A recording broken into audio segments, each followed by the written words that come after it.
The wind howled through the ancient pines of Maple Hollow like a chorus of the forgotten. Trees bowed under its weight, and the sky churned in furious greys and violent yellows.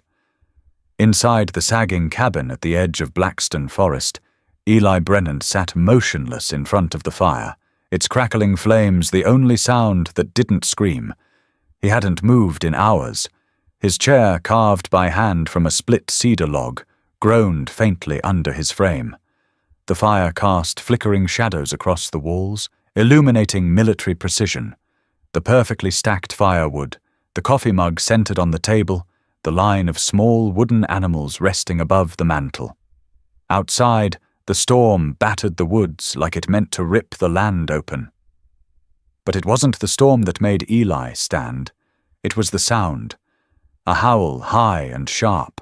Not from a wolf, not from wind. Something living, something breaking. It cut through the storm like a blade. Then silence. Then again. Farther. Weaker. Like a cry trapped between survival and surrender. Eli's jaw tightened. He stood slowly, his body moving with the quiet stiffness of someone who had spent years building a world where everything stayed exactly where it was. He stepped to the door, hand hovering near the latch. 7 years. 7 years he hadn't opened that door in the middle of a storm. 7 years since he'd let the chaos of the world in. He opened it. The wind punched through the cabin like a living thing, scattering wood shavings, snuffing out the small oil lamp near his workbench. Rain slammed sideways against the porch. The cold hit his bones like a hammer. He squinted into the black, scanning the tree line, then listened again. The howl came once more, faint, fading. Eli moved, fast. He reached for his old field jacket, still hung on the hook by the door like it was waiting for a war, and tugged it on. The canvas was heavy, soaked through before he stepped off the porch. He grabbed a storm lantern, lit it with practiced hands, and held it low against the rain. The circle of light was tight and shivering. He pushed into the forest. Branches slapped against his face, roots threatened his balance, but he moved with the instinct of a man who had patrolled darker places. The wind screamed through the trees, the rain stung, but the sound drove him, because it wasn't just a dog's cry, it was something else, something like the way his friend Davis had sounded when the mortar hit and they all thought he was gone. That thin thread of life still trying to be heard. After 10 minutes that felt like an hour, Eli stopped. There, at the base of a fallen spruce, tangled in branches and mud, lay a German shepherd, large, soaked, and trembling. The dog's eyes flicked to Eli, amber and wild, wide with something more than fear. The left hind leg was twisted under its body, blood slicking the black and grey fur. The dog growled. Not a warning. A plea. Eli didn't move closer. He crouched instead, slowly lowering, the lantern, letting its light spread wide, not direct. His voice, rarely used, came out low and steady. "I'm not here to hurt you." The dog kept growling, but it didn't try to flee. Couldn't. Eli stayed still, letting the rain soak through to his skin. His boots were sunk deep in mud, his heart pounding for reasons he couldn't fully name. "You picked the wrong night to break down, didn't you?" He muttered. Another growl, weaker, and then a shift. The shepherd dropped its head. Just a little. Just enough. Eli moved in, slowly, steadily, like he would with a wounded man in the field. He took off his jacket and wrapped it around the dog, not tight, just enough to shield from the cold. The dog whimpered, but didn't fight. "Let's go home," Eli said. Getting back was hell. The dog couldn't walk. Eli had to half carry, half drag him, slipping in mud, gasping against the wind. Twice they fell. The second time, the dog cried out so sharply Eli froze, afraid the animal would bite in pain. But he didn't. He simply rested his head against Eli's leg, eyes fluttering. They made it. The cabin's light was a distant flicker when Eli saw it through the trees, and he moved faster, every breath a cloud of effort. When they reached the porch, Eli leaned the shepherd against the post, fumbled with the door, and shouldered it open. They collapsed inside. Heat, stillness, the scent of cedar and fire. The dog froze, still wrapped in Eli's coat, dripping mud and blood on the clean floor. His eyes scanned the space. Stove, fire, wood carvings. He trembled again, but this time not from cold, from disbelief. Eli knelt beside him.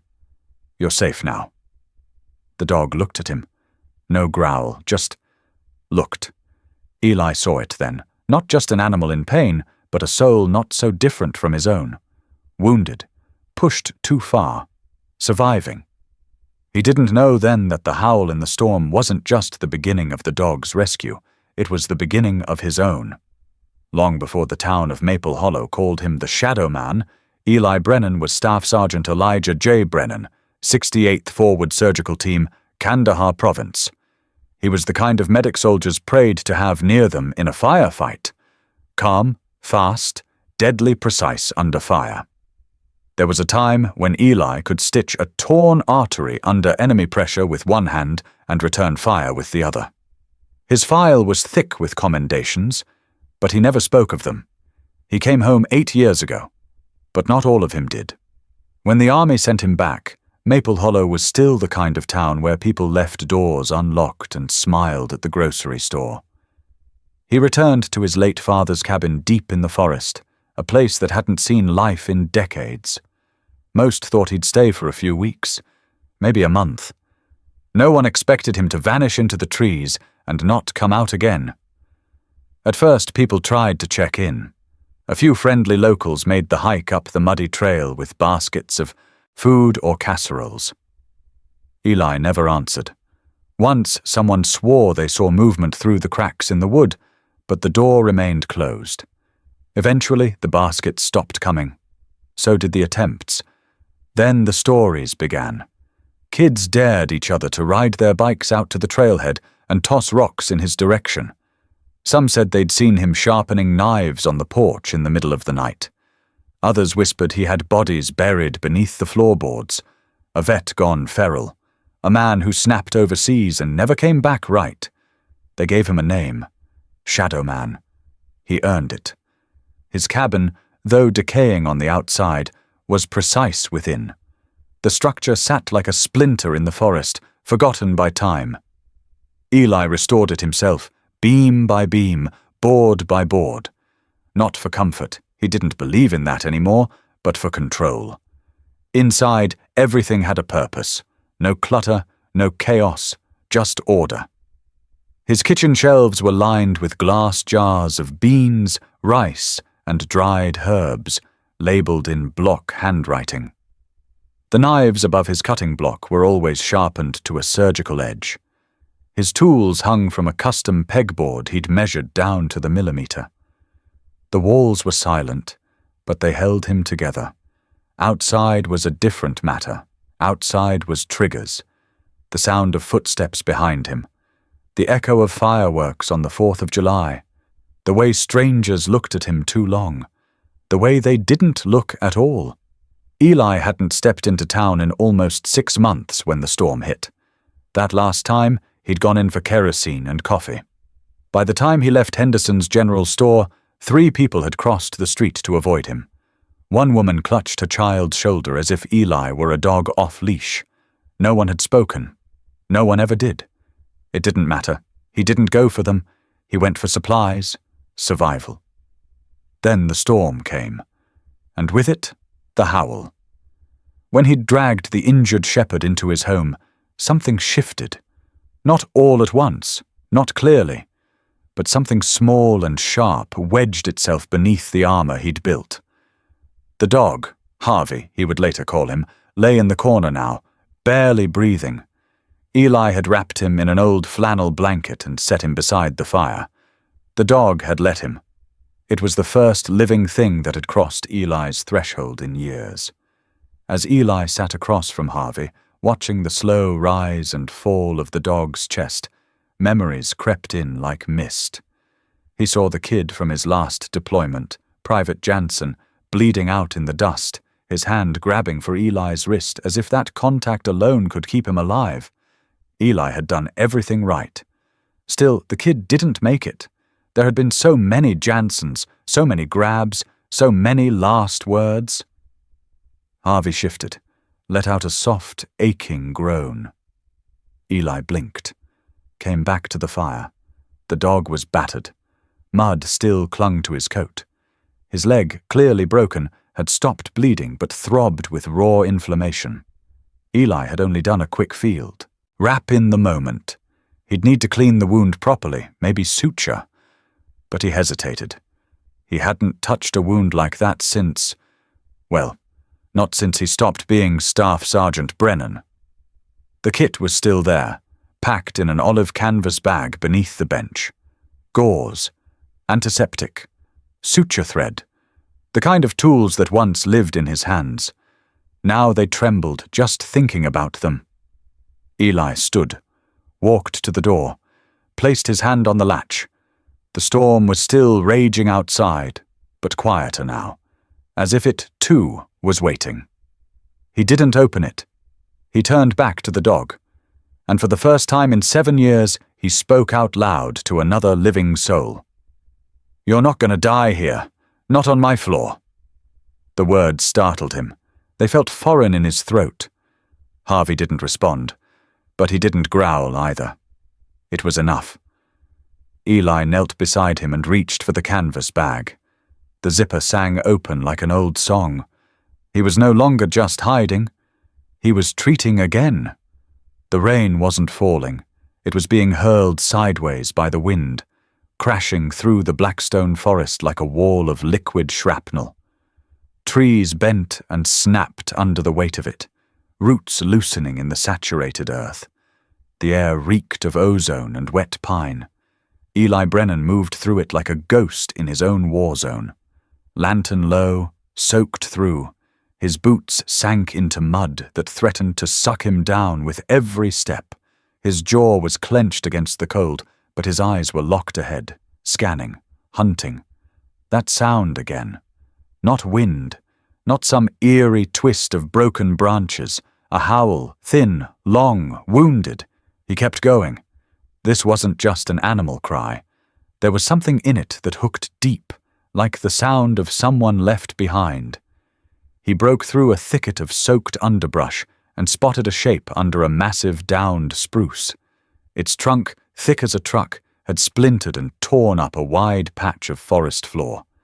Curled beneath the exposed roots was a dog. Not just any dog. A German shepherd, large and broad-chested. Soaked, panting, trembling. His coat was a beautiful mixture of charcoal and ash grey, matted with mud and pine needles. His back leg bent at a sickening angle, bone pushing against the skin in a way that made Eli's stomach drop. Blood darkened the earth beneath him, and the eyes. Amber, wide, not just in pain, but in something deeper. Terror. Eli stopped where he was. Years of combat training clicked into place. A wounded animal could be just as dangerous as a cornered man. He knelt slowly, holding the lantern off to the side so it didn't blind the dog. "It's all right," he said, his voice low, steady. "I see you." The shepherd let out a sound. Not a bark, not a growl. A broken whimper, high and raw. Then his lip curled just slightly, and a soft growl rumbled from his chest. Not a threat. A warning. "I don't trust you." Eli nodded once, not moving closer. The wind howled overhead. Another branch snapped in the darkness, and the shepherd flinched violently. Eli saw it now, beneath the mud, beneath the dirt and blood. Thin scars ran across the dog's shoulders. Too uniform, too deliberate. Not the kind you get from running through woods, not from wild animals. Rope, belt, something worse. His gut tightened. "You didn't just run from the storm, did you?" The shepherd was watching him now, breathing shallow, bleeding, waiting. Eli unhooked his jacket and crawled forward, inch by inch, speaking the whole time. You're gonna let me help you. Not because you trust me, not yet, but because you've got nothing left out here. No snap came, no growl. The shepherd dropped his head, just a fraction, and closed his eyes. Eli moved fast then, slipped the jacket around the dog's shoulders, cradled the hindquarters as gently as he could. The dog whimpered, twitched, but didn't fight. Eli looped the lantern handle through his arm and hoisted the heavy body up, boots slipping in the thick forest sludge. The return was a blur of rain and pain. Eli fell twice, nearly dropped him once, but the shepherd never growled again. When the cabin finally came into view, a dim glow leaking from the windows, Eli felt a surge of something like relief claw up his chest.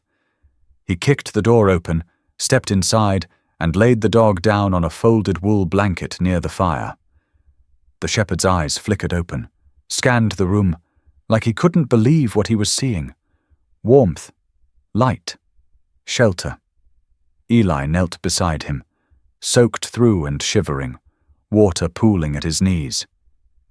"I don't know what happened to you," he murmured, "but whatever it was, it's over, at least for tonight." The shepherd didn't respond, but he didn't look away. Eli stood and moved to the supply chest in the corner, pulling out his old field medical kit. As he opened it, a single flash of memory hit. Dust, blood, screaming. Kandahar. He shut it down. Focused. This wasn't the desert. This wasn't a soldier. But the body in front of him was just as broken. He cleaned the wound. The shepherd whimpered and trembled, but didn't snap. Eli worked fast, wrapping the leg with practiced hands, keeping his voice low and steady as if that alone would dull the pain. Only after it was done did he sit back. The fire crackled. The storm still roared against the roof, but inside, the world was still. "You're lucky," Eli said quietly. "That tree didn't kill you." The dog blinked, but I don't think that was the first thing that tried. He didn't expect an answer, but in the quiet that followed, the dog let out a long, ragged sigh. Not from pain, not from fear, from surrender. And Eli Brennan, the man they called Shadow, realized this wasn't just a dog he'd rescued from the storm. This was a survivor, just like him. He reached a hand out, not to pet, not yet, but just to offer presence. "I don't know your name," he whispered, "but you made it this far." That counts for something. The shepherd didn't touch him, didn't move, but he didn't pull away either. Outside, the storm raged. Inside, two broken things began, unknowingly, to fit back together. The storm passed in the night, leaving behind a strange, bruised silence. Outside, the forest dripped with the weight of the storm's rage. Inside the cabin, the air felt too still, like the calm after an explosion, when the ringing in your ears is louder than the world itself. Harvey lay curled in the corner of the room, his body coiled tight, ears twitching with every creak of the old timbers. The firelight danced across his fur, revealing more scars than Eli had first noticed. Some healed clean, others jagged and cruel. Eli sat nearby, knees pulled up, watching. He hadn't slept. The adrenaline that had carried him through the storm had burned off, leaving something raw behind. At dawn, he moved. Slowly. He crouched near Harvey with a basin of warm water, a clean rag, and antiseptic. The dog lifted his head, his lip curled, low and deliberate. A growl, soft but real. Eli froze. "I'm not going to lie," he said softly.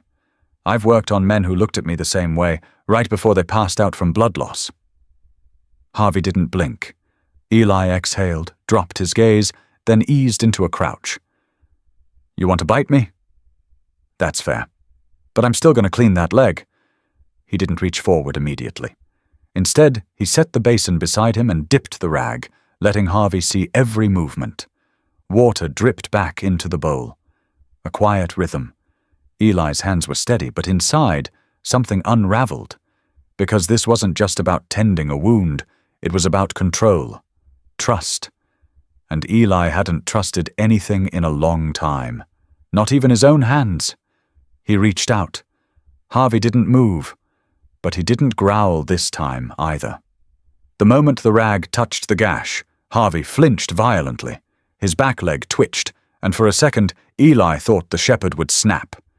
Instead, the dog growled low, warning, but didn't bare teeth. "Yeah," Eli murmured. "That stings." He kept working, his movements precise, silent. But his mind wasn't in the room. It was in another place, another time. Kandahar. Dust in his teeth, blood in the seams of his gloves, his hands pressing hard against a chest wound, shouting for morphine, sweat blinding him. And there, Jansen, the kid with the lopsided smile, 18, too young to shave right. He'd looked at Eli with the same eyes Harvey had just now, terrified. "Don't let me die." The memory slammed into him like a truck. Eli blinked it back, breathing sharp. The rag slipped from his hand and hit the floor with a soft splat. Harvey lifted his head, the eyes again, deep, amber, and strangely knowing. Eli backed away, sat hard on the wooden floor. "You're not the only one with ghosts in this cabin." For a long minute, the fire popped and hissed. Outside, a branch fell with a soft, wet thud. Then something unexpected. Harvey shifted. He dragged his body forward, slowly, painfully. Eli didn't move, didn't speak. The dog stretched his neck, sniffed the air around Eli's hand, and then licked it. Once, quick, clean. Eli stared. "You sure?" he asked softly, voice catching. "Because I'm not."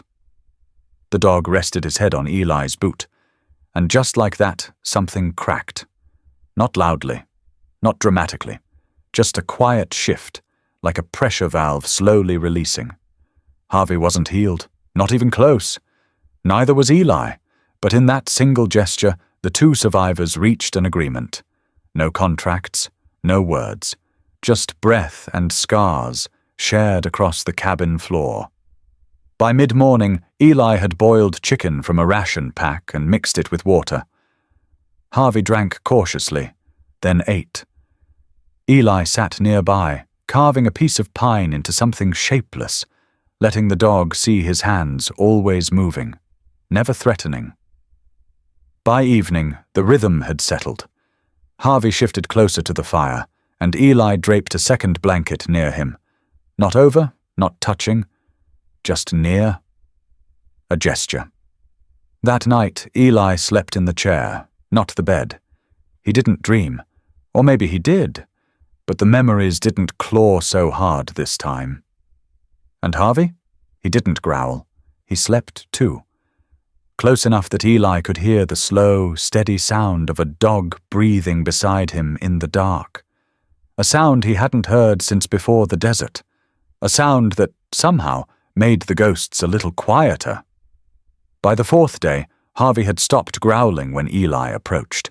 He didn't wag his tail, didn't nuzzle like some family pet, but he allowed the man to kneel beside him without tension, building like a coiled spring.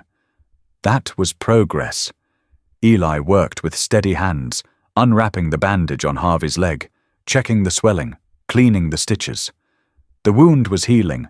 Angry red turned to a softer pink now, and Harvey only flinched slightly when Eli pressed the disinfectant-soaked cloth to the edges. "You're a tough one," Eli muttered. "Stubborn." "You'll fit right in here," Harvey let out a huff through his nose, somewhere between a sigh and a grunt.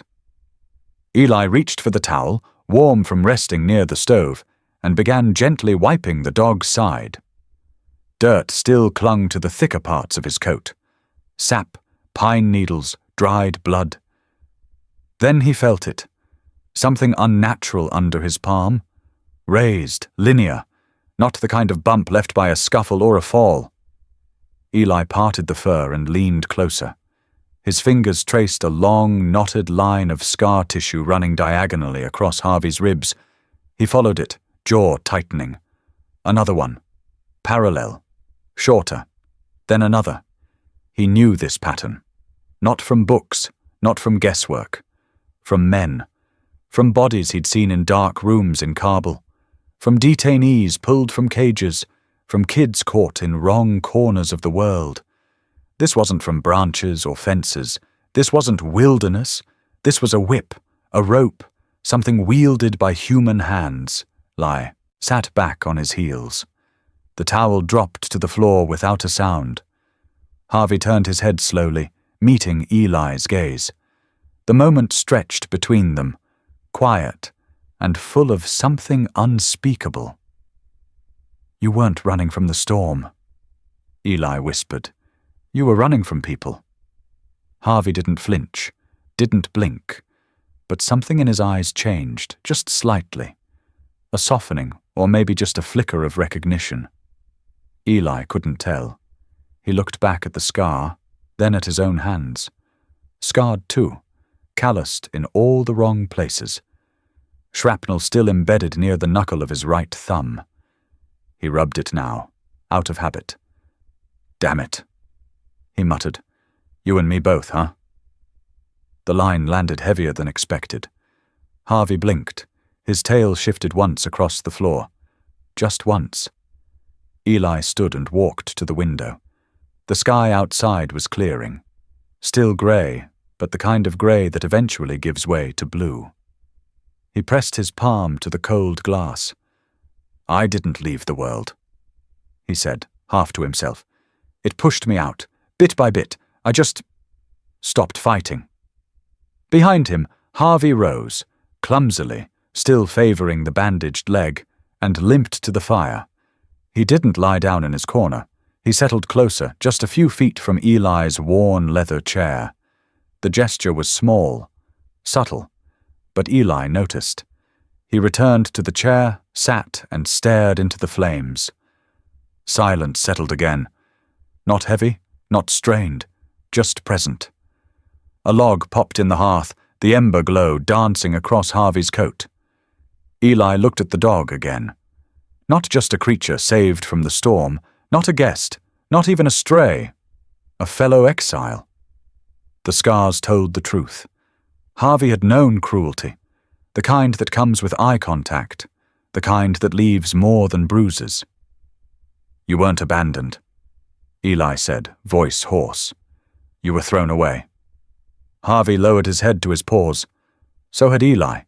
They were both stories no one wanted to hear. He reached down, not to pet, but to rest his hand lightly near Harvey's neck. No pressure, no command, just presence. Harvey didn't move away. He didn't lean in either, but his breathing slowed. In the quiet, something shifted again, just like it had the night of the storm. Not a grand revelation, not a tearful moment, but a quiet confirmation. They were no longer just two beings sharing a cabin. They were two souls, stitched back together by scars the world had tried to erase. And neither was leaving. The first morning Harvey limped to the front door on his own. Eli nearly dropped the mug in his hand. The shepherd stood there, tail low but swaying, his weight shifting cautiously onto the once broken leg. The bandage had come off the night before. The stitches were holding. The swelling was gone. Eli opened the door. No words, no command, just a quiet understanding. The air outside was crisp and clean, the sky clearing after another long night of rain. The forest glistened in the early light. Pine, needles dripping, dirt rich and dark beneath their boots and paws. Harvey stepped out first, sniffed the porch, then the top step, then moved forward with the slow confidence of someone relearning how to exist in open space. Eli followed, keeping just behind like he'd done on patrols years ago, eyes scanning, senses tuned, not to danger this time, but to something softer, something healing. At the edge of the clearing, Harvey paused, looked back. "You want point?" Eli asked, a half smile twitching at the corner of his mouth. Harvey blinked once, then trotted forward. They walked, Not far at first, just down the narrow trail toward the stream that ran like a silver thread through the woods. Harvey sniffed everything: tree trunks, fallen branches, the air itself. He stopped often, testing the leg, but never whined, never asked for help. Eli felt his body falling into an old rhythm, footsteps matching another's, breathing in sync. It felt like patrol, only this time, no rifle, no threat, just trees, wind, and a dog who had once growled at the world, now leading the way with quiet purpose. Halfway to the stream, a squirrel darted across the path. Harvey froze. Eli held his breath.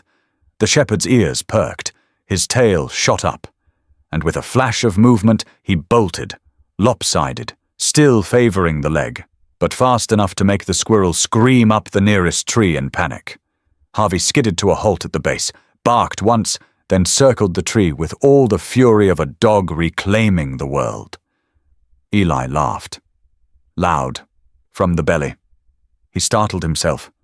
The sound was rough, unused, but it kept going. "Damn!" he muttered, wiping a hand down his face. "That's the first time I've laughed since... hell, I don't even know." Harvey looked back at him, tail wagging hard now. Eli shook his head and sat on a mossy log nearby. The sun pushed through the canopy in fractured beams. Harvey plopped beside him, tongue lolling, satisfied. Eli picked up a stick and twirled it between his fingers. Not to throw, just out of habit. "You'd have liked Sergeant Miller," he said quietly. "He used to keep a mutt named Trigger back at base. That dog could smell IEDs faster than half our tech. But what he really did was keep Miller sane, kept all of us sane." Harvey watched him, head tilted. Eli kept talking. "I remember one night, Miller found me out behind the mess tent, staring at the dirt, too wired to sleep. I thought he was going to tell me to suck it up. Instead, he just handed me a pack of sunflower seeds and sat down next to me. Didn't say a damn thing for an hour. That was the best conversation I ever had." The shepherd inched closer, rested his chin on Eli's boot. "I lost him in the eastern hills." Mortar fire Eli's voice caught. He didn't look at the dog. Didn't need to. "You remind me of Trigger." Quiet, sharp, smarter than most people I know. Harvey exhaled softly. They stayed like that a long time, the forest, stretching out around them in green and gold. Over the next few days, these walks became routine. Morning recon, afternoon patrol. No destination. Just movement. Just presence. Sometimes Eli talked, sometimes not. Sometimes Harvey chased birds or sniffed at a hollow stump for 20 minutes straight. And sometimes Eli found himself watching the dog with a kind of quiet envy. The way Harvey shook off tension, the way he ran with his whole body, the way he didn't flinch anymore when Eli moved too fast. One morning, while Harvey was drinking from the stream, Eli crouched nearby and said, "You know, for a while I didn't think I deserved peace. Thought if I couldn't save everyone, I didn't earn it." Harvey lifted his head, water dripping from his muzzle. But maybe peace isn't earned. Maybe it's just shared. The dog padded over, sat beside him, pressed shoulder to knee. And Eli let him. The past wasn't gone. But for the first time, it wasn't the only thing that lived inside the cabin. Something else had taken root. Something patient, wordless, steady. Two survivors, side by side. And every day they walked a little further. The morning started like the others. Cool air, boots crunching on damp pine needles, Harvey trotting just ahead on the trail, tail relaxed but alert. They'd gone farther than usual that day, past the mossy bend near the ravine and deeper into the old growth where the sun barely reached. Eli was mid-sentence, telling a story about a sniper op in the Korengal Valley, when Harvey froze. Nose up, ears forward. Eli stopped. Instinct kicked in like an old reflex. He lowered his stance slightly. "What is it, boy?" Harvey let out a low whine and bolted. Not a wild dash, but purposeful, focused. He was tracking. Eli's heart jumped into his throat. He ran after him. Branches slapped his arms. Roots clawed at his boots. But Harvey moved like a shadow between the trees, zigzagging through brush, crossing the stream without hesitation. After nearly 10 minutes, Harvey stopped beside a thick patch of undergrowth near the base of a downed redwood. He circled it once, sniffed hard, then pawed gently at a hollow space beneath the trunk. Eli caught up, breath ragged. "Harvey, what?" Then he heard it. A faint whimper, high-pitched, trembling. Human. Eli dropped to his knees and leaned in. There, curled inside the hollow, was a little girl. Mud-streaked face, tangled blonde hair, scraped knees. Her eyes were wide and wild with fear. "Hey," Eli said gently, hands up. "It's okay. I'm not gonna hurt you." She flinched, pressed deeper into the wood. Harvey took a step forward, then slowly lay down on his belly, stretching his head low until it was level with the girl's face. He let out a quiet, almost apologetic chuff. The girl's breathing slowed. Her eyes locked on Harvey's.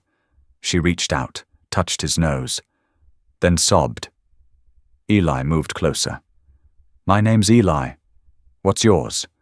"Abby," she whispered. "All right, Abby. Let's get you home." He reached in carefully, lifted her into his arms. She clung to his jacket, small fingers knotting in the fabric. Her body was trembling with cold and exhaustion. Eli looked at Harvey.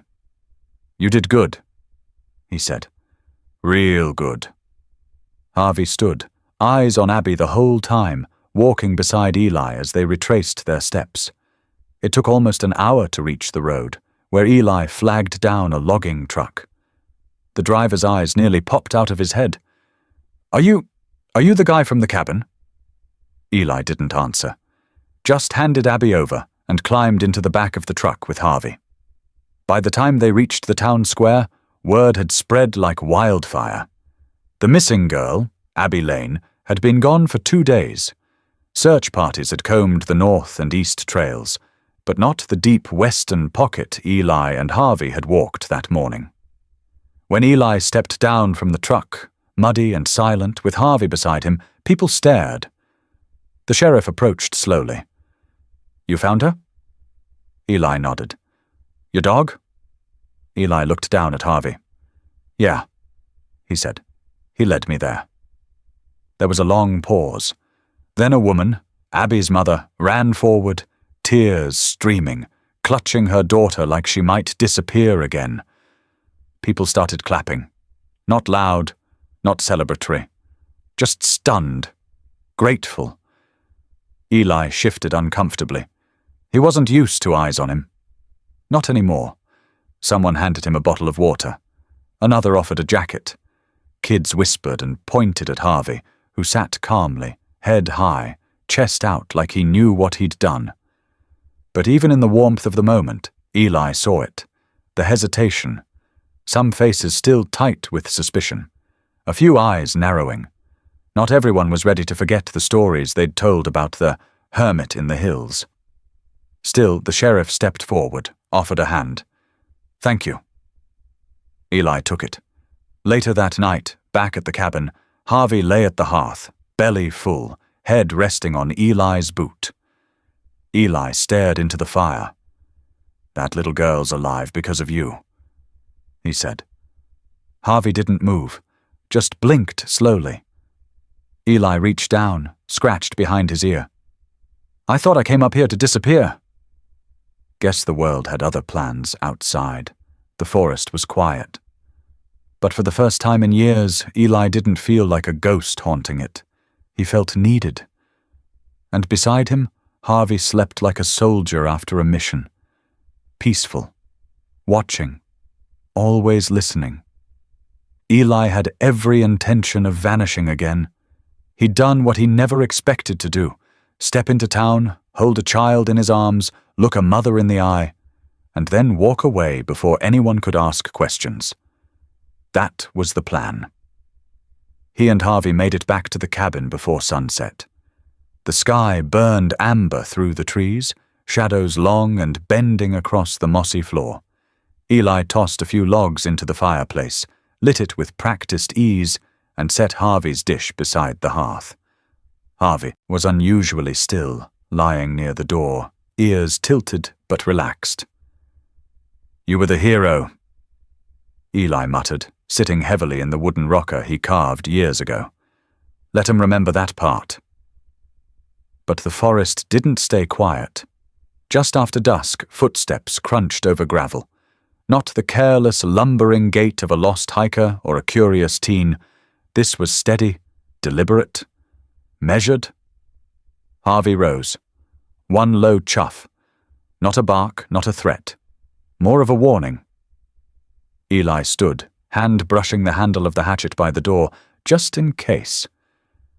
But when the knock came, it wasn't hard. It was soft, almost polite. He opened the door slowly.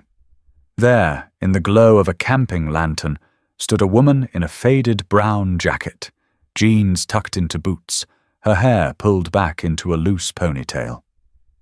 "Dr. Renner," Eli said flatly. "The town's veterinarian."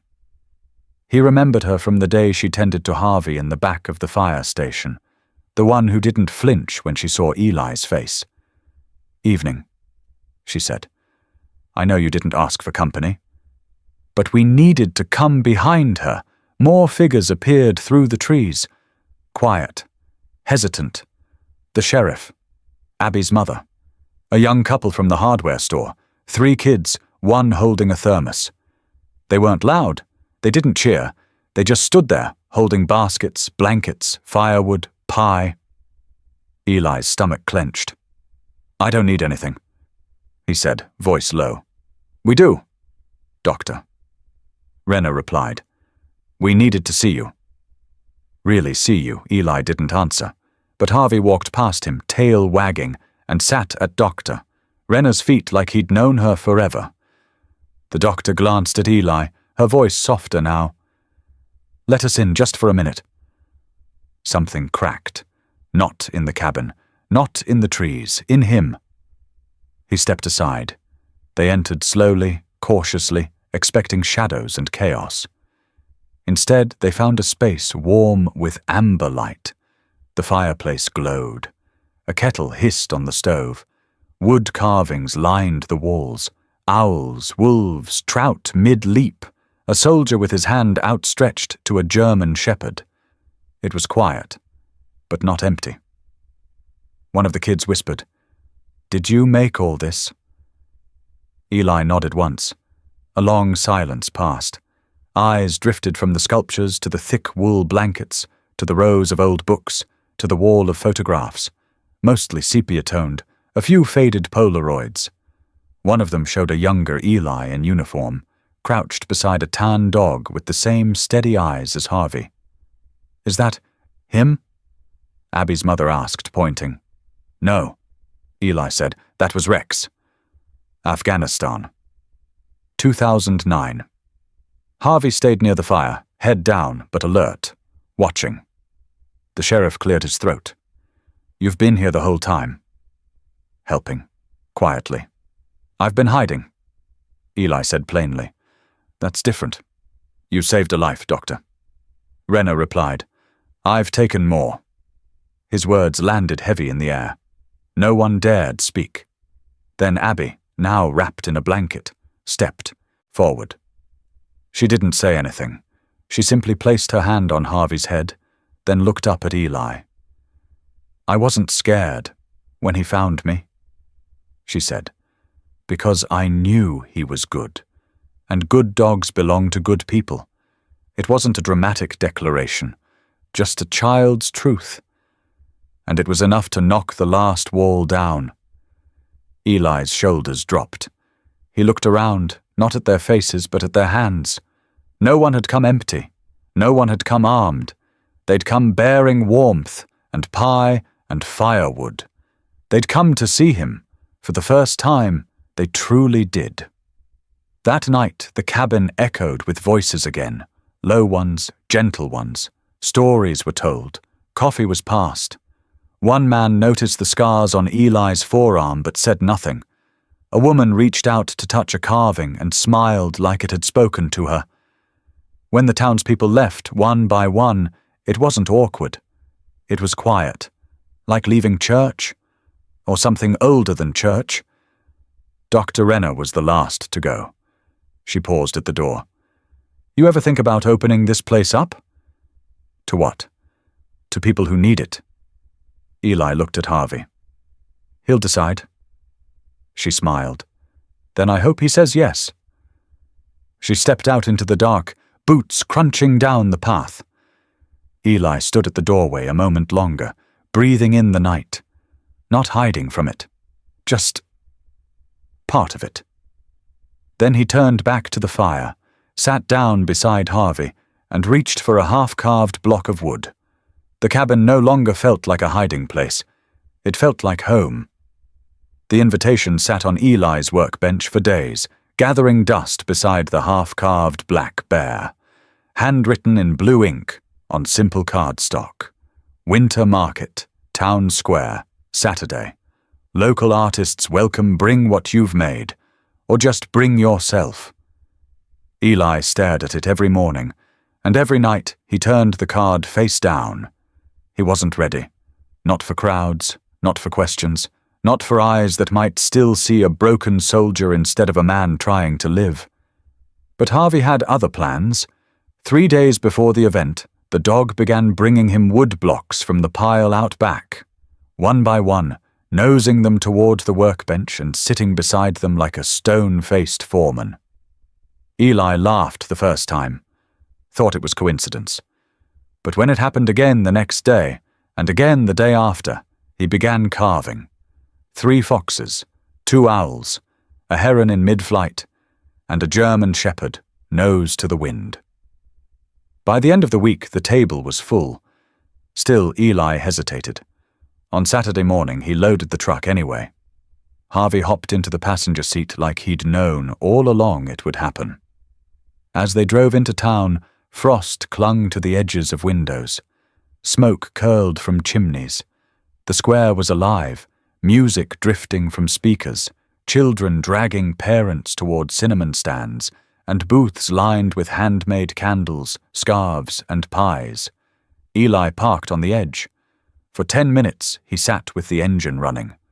Then Harvey let out a quiet huff, not a bark, just a sound that said, "You came this far." "Don't turn around now." Eli cut the engine. He lifted the first crate of carvings, hands steady, heart anything but. The booth was in the far corner, between a honey vendor and a woman selling quilts.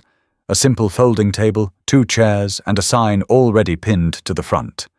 Cabin Works, carvings by E. Brennan. He hadn't written that. Dr. Renner had. She appeared moments later, carrying coffee and wearing a wool scarf patterned with pine trees. "I knew you'd show," she said, handing him the cup. Eli nodded once. Then he laid the first sculpture on the table. By noon, the table was half empty. By 2 o'clock, it was bare. He hadn't even tried to sell them. People just came, some silent, some curious, some reverent. A little girl hugged the carved fox to her chest and whispered, "He looks like the one I saw in the woods." An older man stared at the heron for a long time before saying softly, "My wife used to say her soul would come back as a bird like that." Harvey stayed beside the booth the whole time, regal, watchful, a living emblem of something unspoken. He didn't bark, didn't beg, just looked every person in the eye as if measuring them before allowing them to touch his human's work. And they did. Not with pity, not with doubt, but with awe. Midway through the afternoon, the mayor stopped by. He extended a hand. Eli hesitated, then shook it. "You planning to open a storefront?" the mayor asked. Eli smiled faintly. "1 booth was hard enough?" "Start with 1, the mayor said. "That's how all good things start." As the sun dipped behind the courthouse roof, Eli began packing up. Empty crates, an envelope of cash he didn't count, and one note, scribbled on the back of a flyer. "Your dog brought me here. Your art made me stay." He tucked it into his jacket. The crowd thinned. Snow began to fall, light, soft, catching on Harvey's fur like flecks of silver. Dr. Renner reappeared as he loaded the last box. "You okay?" she asked. Eli glanced around, at the square, at the people, at the sky. "I think," he said, "I finally came home." She smiled. "Took you long enough." As they pulled away, Harvey rested his chin on Eli's lap, tail flicking once. Not a goodbye, just a reminder. They weren't ghosts anymore. They were part of the town, part of the world, and for the first time in a long time, Eli let himself believe it. The fire had died down to coals.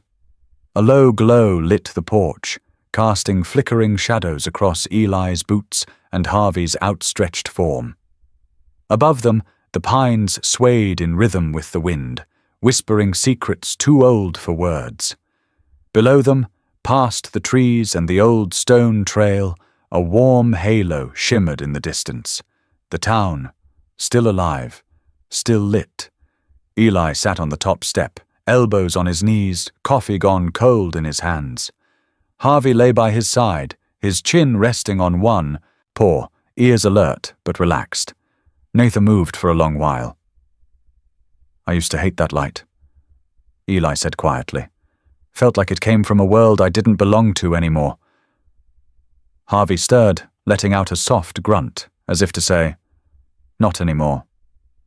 Eli smiled. "Yeah, I know they had returned from the market just before sunset. Dr. Renner had offered to drive behind them, just to be sure he made it home. He'd declined, but she left a tin of cookies anyway and said she'd stop by next week with supplies and maybe a few commissions. 2 kids had waved at him as he left town. Real waves, not the flinch and avert kind. The world hadn't changed.